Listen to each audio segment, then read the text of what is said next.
6 mostly uncomfortable hours later, a thunderclap reverberated through the Esperanto. Blinn froze in position, having been about to pick up one of the cards the Terran had dealt her in trying to teach her a game. Munto had been helping, but the game followed a strange kind of logic. The thunderclap seemed to startle Rix and Blinn, and Rix all but threw down his cards and raced for the command deck. He was out of the room and down the hall as Blinn started to loosen her feathers enough to want to follow. By the time she made her way to the command deck, feeling ridiculous and needing to do something about this void suit, even if stripping it off was a risk of becoming ill, Rix appeared to be quickly toggling buttons and checking various panels. "What was that?" Blinn asked. "Jump space exit. It's not usually that loud, but I've never used pack mode before. I'll have to make sure we didn't damage anything," Rix said. Munto translating it rapid fire for Blinn. "Just because it is worth mentioning, it does appear that we brought the station with us." Rix and Blinn looked out the windows and saw that the station was indeed there. Or at least, most of it. Almost immediately, the signs of atmospheric leaks and major structural damage was becoming obvious. Rix, with Munto's help, disconnected from the station and took a moment to orbit it before redocking. The station was only half there, and what was there was damaged to such a degree that even a well-outfitted repair crew would have a tough time putting it back together. "Looks like a broken chi nut," mumbled Rix, when they'd gotten a little distance, and Munto started playing the scanners over the station. Munto noted how saddened Blinn looked. If Rix noticed, he didn't say anything. "As much as I hate to ask, but is there anything we can salvage?" Rix asked, taking a moment to carefully flash the rune, practicality or survival. Neither Blinn nor Munto responded. Munto focused on watching Blinn, but having fully heard the Terran's question, and just not responding yet. Blinn had looked over for long enough to see the rune, but had gone back to looking at her station. But then, it wasn't really hers, was it? Not anymore. She'd abandoned her duty. She begged the Terran to steal it for her, so that she'd have something. No, this wasn't what she wanted at all. A deep sense of shame and guilt filled her, the excitement of leaving having drained away in the last few hours. "Will they find us again?" she asked after a while. "Probably, but we've got some time. To them, we've been off the map for 2.5 days. Long enough that they'll have started a search, but won't have any idea on which direction we went. Plus, we're out in the void, so that makes us extra hard to find," Rix said, a kind of pain in his voice that Munto recalled when Rix had spoken of the Essentia. "Yes, we should be able to salvage something.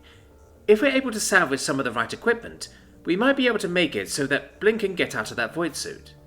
"Yes, please." Blinn turned away from the window at the very thought of this. "Oh well. Then I guess let's get docked and see what survived. Your living quarters were part of the inner section, so that should still be there." Rix pointed to the scanned diagram of the half-disintegrated station. "Anything else we should keep an eye out for, Em?" "The Esperanto's atmospheric system needs rebuilt. The station atmospheric system should be comprised of enough smaller units that one of those might suit the Esperanto, and we could reclaim some of that space. Or, and this is just a thought, we can see about hooking it up between the inner and outer hull, and give ourselves some atmosphere to work in out there. It won't be much, but it'll at least let one or both of us get out of these suits, while we see about salvaging what we can," Rick suggested. Munto looked at the space between the hulls, the various machines that filled it, and the stacks of parts and materials throughout. It wasn't a terrible idea, but Munto wasn't certain as to what kind of work the Terran was wanting to attempt here, in the middle of the void. Munto hadn't really paid attention when they'd left jump space, noting only that the nearest stars were 31 light-years away, and 52 light-years away at fast measurement. Of what Munto had downloaded and cross-referenced in terms of stellar cartography, neither of the stars had inhabited systems in orbit.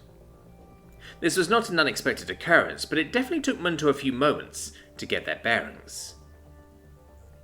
The jump drive had pushed them into the void approximately 8 systems away.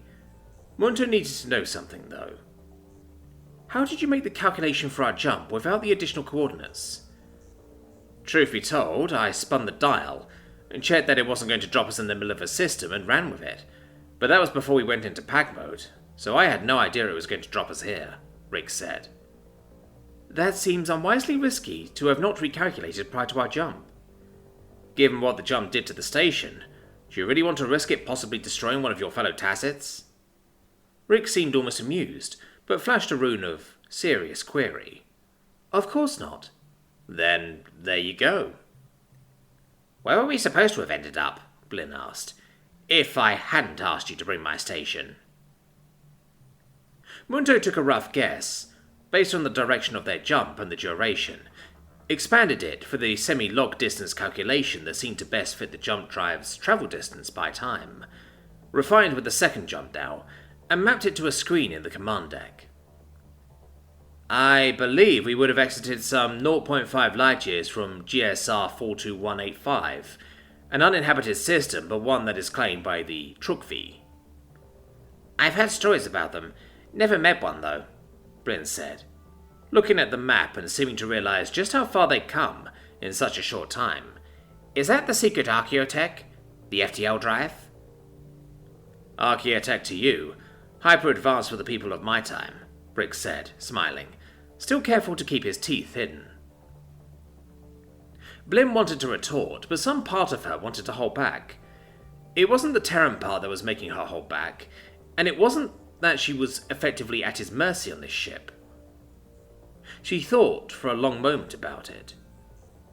No, it was because the Terran in front of her, while not technically an elder in terms of chronological age, would have been an elder in any culture she'd ever read about, even fictionally, because of his being stuck in hibernation.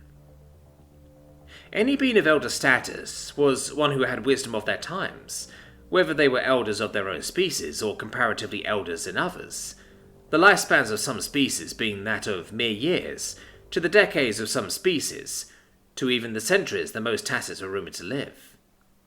In theory, Rick should be something of a Tuckith. Munto, what does a Tuckith translate to in Terran? Like, in terms of meaning? She asked. A Tuckith is a kind of equal partner typically in business, but also in terms of adjoining houses. There is not an equivalent singular word in Terran. What makes you ask? I'm trying to decide if Rix would agree to being a Tuckith instead of an elder, she asked. Munto considered the dialogues between the two as well as those that Munto had had directly with both organics. I see no reason why he would object. Is there a reason you think you should be considered an elder? It's his ship for one. I couldn't manage a ship of this size on my own. I don't think my feathers could take it. And he's from over 900 years ago. That means he's thinking thoughts that nobody has thought for centuries. I disagree with the latter part of that statement, but I do take your meaning. Rix does have a substantial amount of knowledge from his time period, which does not appear in any standard archive. Why not, though? I know I asked this before, but where did all the Terrans go? And why? I do not have an answer to any of those questions. Hey, any time you want to cut me in on the conversation? Rix interjected. I'm sorry, Rix. I was wondering if you'd object to being called a Tuckith, Blinn answered, and Munto started translating again. Rix took a moment to check the scroll, where Munto had helpfully pushed the definition of Tuckith in as close as they could correlate between the two lexicons. Sure. I mean, I don't see why that would be an issue. I feel like I'm missing some part of what it means, Rix said, shrugging. Unfortunately, the definition and cultural history would take much more than a simple definition to get across. It would be like yourself using the referenced 42 from your lexicon, a number which appears to have significant cultural reference, but for minimally obvious reasons. Rix brightened. Oh, right, he said. I'd be happy to be your, Tuckith. Blinn nodded, something she noted the Terran did for positive acknowledgement, and the two left the command deck. Once Rix had climbed into a void suit, she had taken a moment to get out of her own, to use the relief facilities on the Esperanto, strange as they were, complete with spraying water, and the consumption of a tray of mealworms and a container of water. She hadn't realized how hungry or thirsty she had been until she had nearly dumped the container of water down her beak and nearly dug a hole in her food tray in search of any errant mealworms. Rix had proceeded into the space between the two holes and been appraising the status of the interior. "Doesn't look like we should try to pressurize this. Looks like that sound was jump space energy hitting the atmosphere of the leaking station, and it got translated to us through the holes," he said when she came out, freshly clad in her void suit. The door to the station was stuck, mostly closed, until Rix wedged a large metal shaft at an angle and levered. It wasn't that it should have surprised Blinn, but it did. Seeing how quickly Rix had produced the large metal shaft, and the practiced ease at which he used it seemed strange to her. She wasn't certain why. Her people had developed tools as well, but the way the Terran used this one seemed far less elegant or controlled than what a good Quinn might have used. It wasn't that it was crude, but rather that it was so imprecise. Not that it needed to be precise, but there was something in that which still bothered her. Together, they entered the station through the levered open door. The docking bay was a mess. The various shelves, contents, loaders, and assorted equipment was clearly tossed around the chamber. Rix pointed to a long cable that led under a pile of boxes. "I'll bet that's our medical field generator," he said, and began digging, tossing the boxes with an almost practiced ease. It took 3 minutes to reach it. The top cover had apparently slammed shut in its journey across the space, protecting the inner parts to some degree.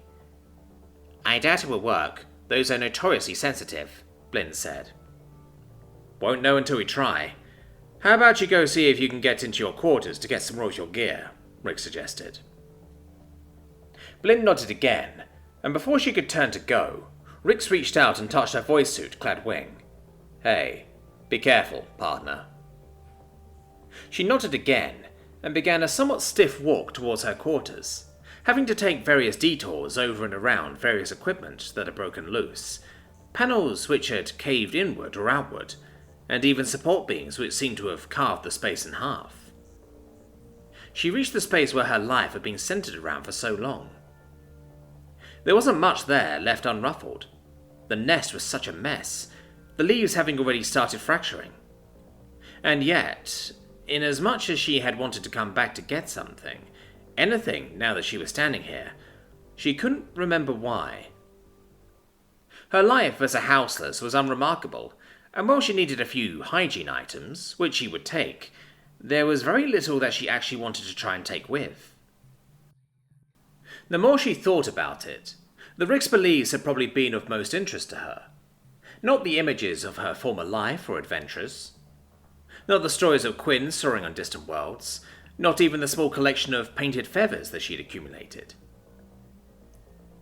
Taking the few hygiene items and tucking them into the void suit pockets, she appraised the room a moment longer, before she spun on her back talon and headed off to the command deck, or whatever was left of it. Due to the various piles of debris and outright open spaces, she had to deviate substantially to head that way. Passing the auto-fabricator, she was surprised to see something having been printed. Reaching in, she pulled it out. It was a small flat sheet of some sort. There were markings on it, nothing she recognized. She tucked it into a small pocket on the suit and continued. The command deck, much like the rest of the station, was a wreck. Most of the screens were destroyed, the windows completely gone, and the far quarter of the room ripped away as though by a thoughtless giant. Moving to one of the side panels, she checked for power. It was there, but only barely, and on emergency reserves in any case. She began transferring as much of the station memory onto this panel's memory systems as she could. It wouldn't likely be much or be terribly useful, but it would be something. Something to show the proof of the situation, if she ever needed it.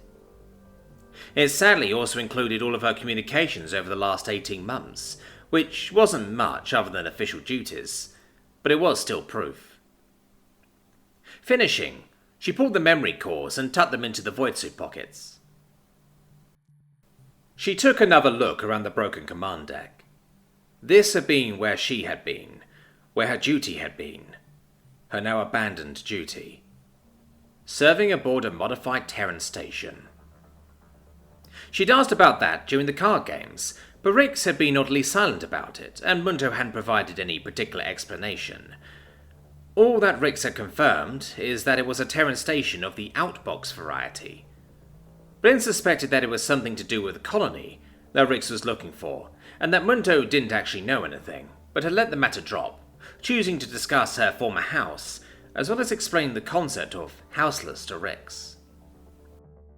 He'd taken it well, likening it to a subsection of old Terra subculture, which had a similar value structure.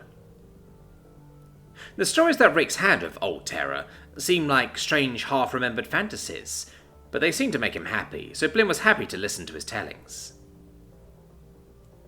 Turning from the command deck, she made her way back down to the docking bay, stopping by the food storage to collect what she could of what non-mealworm rations remained.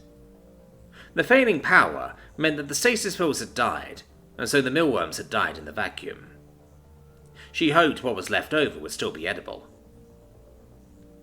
The docking bay was a mess of various boxes, with the conspicuous absence of Rix and the medical field generator. She took this as a sign he was working to get it operational. Heading back into the Esperanto, she made her way back to the inner hull and inside. A silvery light greeted her almost immediately, and seemed to be almost flowing through the hallways. It was unusual, to say the least. "Munto, what's going on?"